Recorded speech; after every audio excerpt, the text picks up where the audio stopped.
तोड़ तेजी दिखाई। एक ही दिन के अंदर सारे रेजिस्टेंस बोले जा सकते थे ना बाजार के अंदर, वो सारे एक ही दिन में साफ हो गए हैं।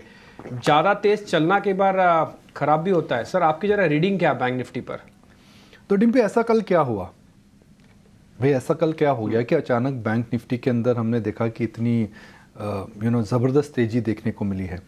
आई थिंक दो तीन कारण हैं। एक कारण तो जी हाँ, अगर हम शॉर्ट टर्म आंकड़ों पर अगर व्यू बनाया तो वह है कि भाई एफ आईज वर नेट बायर्स, शॉर्ट कवरिंग हुई है। आप भी जो डेटा सुबह से बता रहे हैं, मगर उससे इम्पोर्टेंट मेरे को ये लगता है कि बैंक निफ्टी के अंदर या बैंक्स के अंदर अब एक प्रकार का एक व्यू आ चुका है कि बैंक्स की ग्रोथ वापस आ रही है, लिक्विडिटी के प्रेशर कम हो रहे हैं और आईटी और कुछ क्षेत्रों से पैसा इस समय निकल रहा है।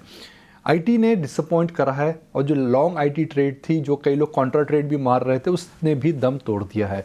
तो sectoral rotation from IT to banks visible है। प्राइवेट बैंक्स के अंदर भी अब लोगों को समझ में आने लगा है कि जो गिरावट और जो अंडर परफॉर्मेंस आया है वह शायद अब खत्म हो सकता है। देखिए, कोटक महिंद्रा बैंक में गिरावट है मगर वो सस्ता हो चुका है। एचडीएफसी बैंक कहीं नहीं गया है मगर 2.5-3 साल के बाद इसकी प्राइस टू बुक 2 से नीचे आ चुकी है। आप अगर एक्सिस बैंक और इंडसइंड बैंक की बात करें और आईसीआईसीआई बैंक की बात करें, उनके नंबर अच्छे थे। स्मॉल एनबीएफसीज के नंबर अच्छे थे, मिड टीयर बैंक्स के नंबर अच्छे थे। मैं सुबह जना बैंक के नंबर्स देख रहा था, क्या कमाल के नंबर आए, हालांकि स्मॉल फाइनेंस बैंक में। उसके ऊपर रिजर्व बैंक ऑफ इंडिया ने यूनिवर्सल बैंक के नए लाइसेंस निकाले हैं, जिसमें कुछ बैंक्स को बेनिफिट होगा जो small bank to universal bank बनना चाहते हैं। तो कुल मिलाकर के जो सेटअप है इस समय काफ़ी इंटरेस्टिंग है बैंक्स को लेकर के। दूसरा मेरा ये मानना है डिम्पी, हम मे की सीजनैलिटी की बात करें तो मे की सीजनैलिटी में large cap stocks out perform करते हैं। 7 में से 10 महीनों में मई का महीना जो है वो पॉजिटिव रहा है। तो कुल मिलाकर ये सीजनैलिटी का इफेक्ट है। इलेक्शन से पहले मुझे बड़ी मंदी नहीं लगती है। तो मार्केट में इस समय अगर हम नियर टर्म की बात करें, नियर टर्म मतलब 3-4-5 हफ्तों की बात अगर आप करें, इलेक्शन से पहले तक की बात करें, तो मार्केट के अंदर मुझे लंबी गिरावट नहीं लगती है। गिरावट का कारण हो सकता है ग्लोबल हो, जो हमें आज नहीं पता है।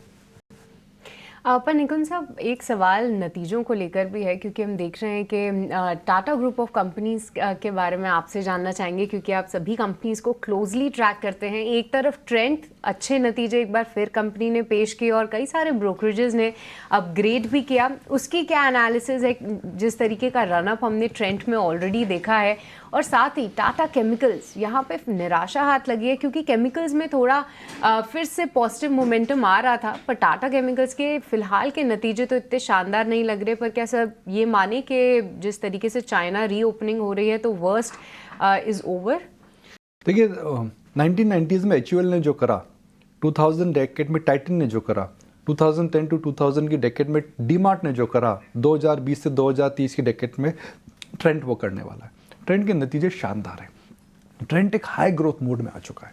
ट्रेंड ने जिस प्रकार का स्टोर एक्सपेंशन वर्क कर रहा है अक्रॉस फॉर्मेट, भले ही वो उसके वेस्ट साइड हो, भले ही फिर उसके ज़ूडियो हो, उसको एक प्रकार की नब्स जिसे हम कहते हैं वह मार्केट की और कंज्यूमर की समझ में आ गई है।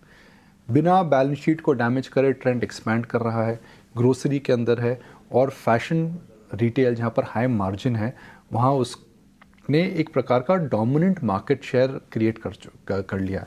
अगर आप दूसरे फैशन रिटेलर्स की आप देखें तो वह दम तोड़ना है। शॉपर स्टॉप के नंबर अच्छे नहीं थे। आदित्य बिरला फैशन रिस्ट्रक्चरिंग की बात कर रहे हैं मगर उनके अंदर अभी भी बहुत सारा डेट है।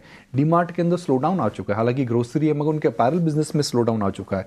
तो ट्रेंड इस समय एक ऐसे कागज पर खड़ा है where they've got the business model right.